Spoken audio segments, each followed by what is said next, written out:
Today I want to talk about how, by being honest about who you are, you buy permission to be yourself in more situations, especially sales and public speaking. And I'm going to do that while hanging out with my dogs and filling another cage full of firewood because it's winter and it's cold.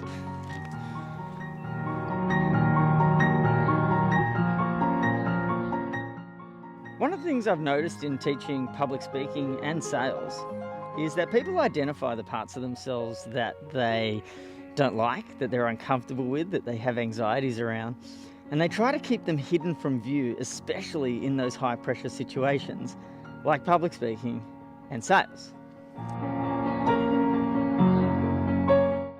We try to hide away these pieces of who we are. And actually, it just creates this massive discomfort between us and the people we're talking with and talking to, because we're trying to pretend to be someone that we're not. I don't know, I just reckon human beings have an innate sense when someone's trying to hide something for us, and it makes everybody present more uncomfortable. You don't want your audience to be uncomfortable. You don't want the person you're selling something to be uncomfortable. So why do we do it?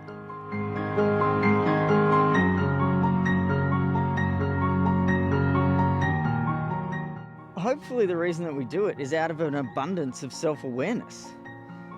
Like, if you didn't know about your own faults, by definition you wouldn't be anxious about them, you wouldn't be uncomfortable about them, you wouldn't try to hide them away.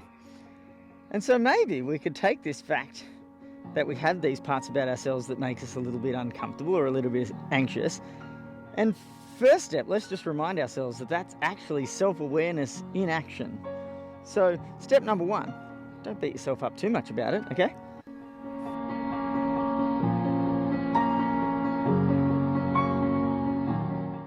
I have this belief that whilst people can evolve, we can't change.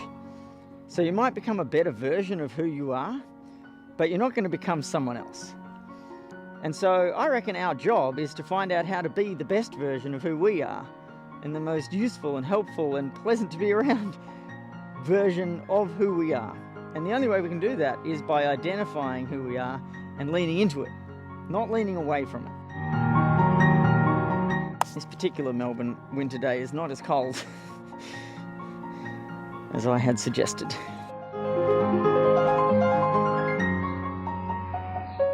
And so, if there's some facet of yourself which can express itself in ways that other people don't love, so for example, I talk too much, and I can definitely talk more than is useful for other people who I'm sharing my time with, and I need to be really conscious of that.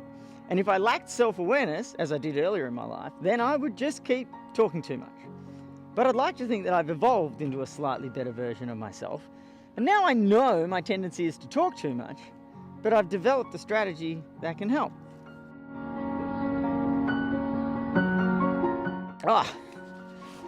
This particular Melbourne winter day really is too hot.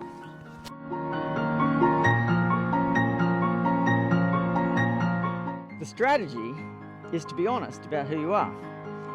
So often when I'm in a sales conversation, somewhere near the beginning I'll say something to the effect of, "Hey, just so you know, I talk way too much." Now, in some ways, this could be helpful for you because I'm probably going to share, I'm certainly going to try to share, as many good ideas as I can with you that I think might help solve your problem.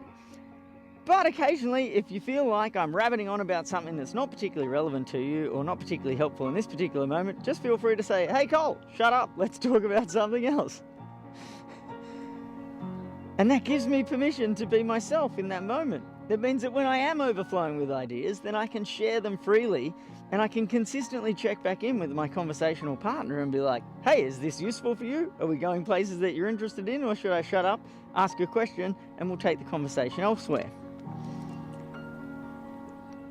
Being myself in sales conversations massively increases the chances that I'm going to get a sale.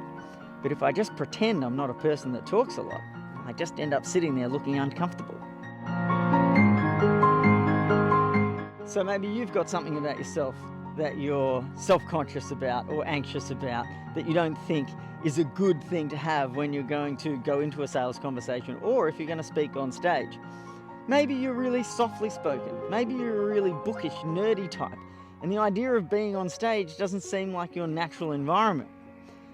And I so often hear people go up and say, oh, I'll try not to be boring. Lean into these aspects of yourself that you're anxious about and look for the part of it that is good for the person on the other side of the table or for the people in the audience. If you're a particularly bookish, nerdy type, that's a great thing because it means you're the one who's done all the research. You're the one who's spent hours and hours poring through the data, reading through the case studies to pick out the most relevant bits of information for the people in your audience. You can make the fact that you're geeky into something that's very, very useful for the people that you're talking to. And by being honest about the fact that you're a bit geeky, bit nerdy, bit bookish, bit quiet, whatever, you give yourself permission to act that way while you're on stage, which is a much better recipe for getting comfortable in your own skin and delivering a presentation in your style than pretending to be someone that you're not.